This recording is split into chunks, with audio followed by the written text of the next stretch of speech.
Good afternoon. My name is John Watts, and this presentation is from my Old Testament um, introduction class at Colorado Christian University. First of all, I will be going over my agenda on slide number 2. I will be identifying the genre of the following passage: Exodus chapter 20, verse 1 through 18, Psalms 95, Daniel 3, Hosea 14. I identify how the genre impacts the way we should interpret the text. I'll provide a more detailed interpretation of the passage, answering specific questions from the class. I'll provide application for the passage. For example, what should a person do as a result of this text? On to slide number 3 is my introduction. When I think of the Old Testament, the first word that comes to mind is the creation. We all know that God created the earth and the fullness thereof. In Hebrew chapter 1, verse 10, he tells us, "In the beginning, O Lord, you laid the foundations of the earth, and the heavens are the work of your hands." So when I think of the Old Testament, I think of the creation. God created one great masterpiece. The world was God's blank canvas. And within that masterpiece, God created genres. The word puts art in different classification, that word genre, so that we might separate, understand, interpret the secrets that he reveals to us. And that reminds me of a scripture over in Deuteronomy chapter 29, verse 29, the secret things of God and uh, when he reveals those things. And the verse reads, "The secret things belong to the Lord our God, but the things revealed belongs to us and to our children forever, that we may follow all the words of this law." In this chapter, God is reminding the people that they are under his covenant.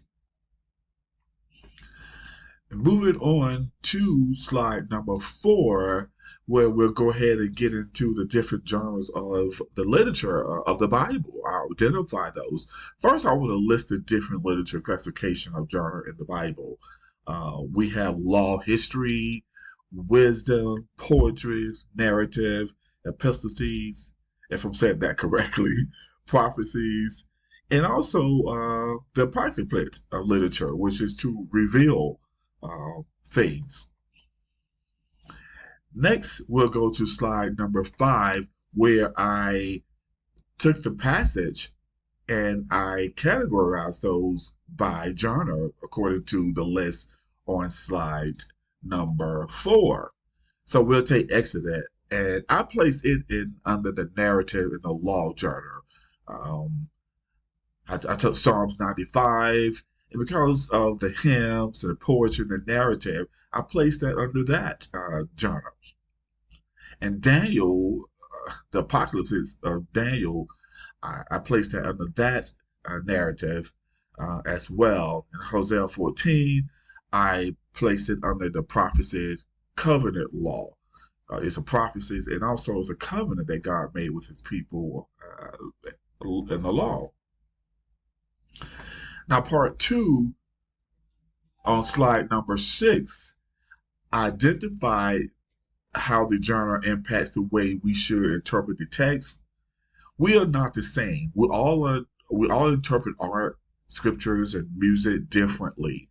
Asking God for knowledge and understanding as we read the Bible will increase our knowledge of the scriptures. James chapter 1, verse 5, it states, "If any of you lack wisdom, let him ask of God, who gives to all liberally and without reproach, and it will be given to him." So that's one thing that I do before I read the Bible. I pray and ask God for understanding and wisdom of his word. Moving on to slide number 7, we'll go ahead and dive into the passage, part 1 and 2 of the assignment, part 2, 3, and 4, I'm sorry, the assignment. We'll go ahead and kind of condense that onto one slide. And I start with Exodus. Now, this passage must be interpreted by finding out what might have been the violation done in the past that moved God to create the Ten Commandments. The passage is said to be faithful to God and love God above all things and love our neighbors, and first and foremost, our parents, then others. It addresses the Israelites. The main point is that God wants the Israelite to be faithful to Him and to follow Him. He set the commandments. He set the commandments because they sinned against God. So God had to send some type of law to save Egypt, and so they will believe. Now we'll go on to slide number 8 over Psalms 95, part 2. The passage must be interpreted by finding out what David, the author, wants to express to God in his songs. The passage is saying that God must be praised for all He has done for us, and that people must come back to God. David addresses this psalm to God. The main point is that God deserves our faithfulness for all that He has done, and that people must change their ways and give back to God. So by singing and praising and dancing, all types of gifts that the Lord has blessed us with, we need to bless the Lord uh, for the things that He has done for us. Now, Psalms can be classified into three basic types. We have laments, you have thanksgiving, and hymns. We all have cried out to God, and He has answered our prayer. So that's basically what Psalms is pretty much how I interpret it for myself. Moving on to slide number 9, Daniel, part 2. The passage must be interpreted by looking at the background of the legend of the Jews and high position of foreign courts and their uncompromising faith. The passage is saying that Shadrach, Meshach, and Abednego are figures from the Bible. Primarily in chapter 3, in the narrative, the three Hebrews men are thrown into a fiery furnace by Nebuchadnezzar, who was the king of Babylon, for refusing to bow down to a golden image that he had made. It addresses everyone to oppose cruelty and to have faith in God. The main point is that God delivers us away from troubles when we call His name. God, call on God's name, for He will deliver you against all wickedness. So I'm going to read a Bible verse also from Daniel about Shadrach, Meshach, and Abednego. Um, Over in Daniel 3, verse 25-27. So Shadrach, Meshach, and Abednego came out of the fire, and the satraps, perfect governors, and royal advisors crowded around them. They saw that the fire had not harmed their bodies, nor was a hair of their heads singed. Their robes were not scorched, and there were no smell of fire on them.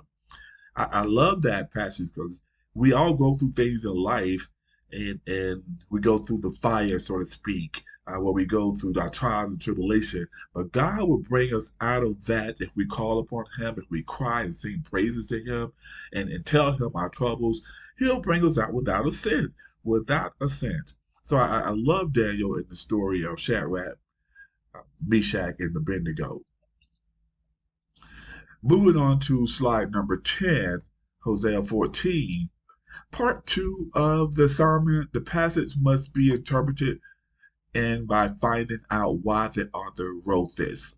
The passage is saying that the Israelites must repent because God is the only one who can rescue them.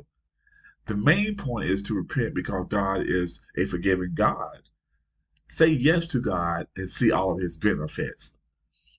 Hosea 14, repentance brings blessing. We repent and cry out to God, and it brings blessing. You get to see all of His benefits. And Hosea 14 states, return, Israel, to the Lord your God. Your sins have been your downfall. Take words with you and return to the Lord.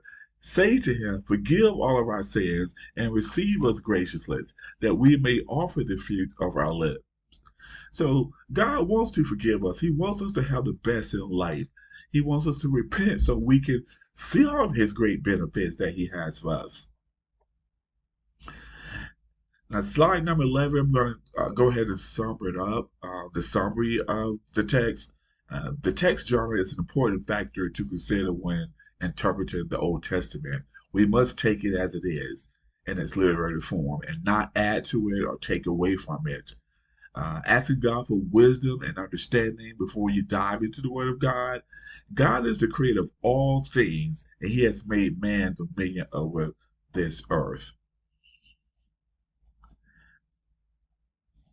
I thank you so much for listening to this presentation. I hope that um, you learn some things and it touch your heart and inspire you to read the Old Testament and to find out, to just to dive into a little bit more to find out the laws and what God wants you to do and what He wants to do in your life. I thank you so much. Have a great day.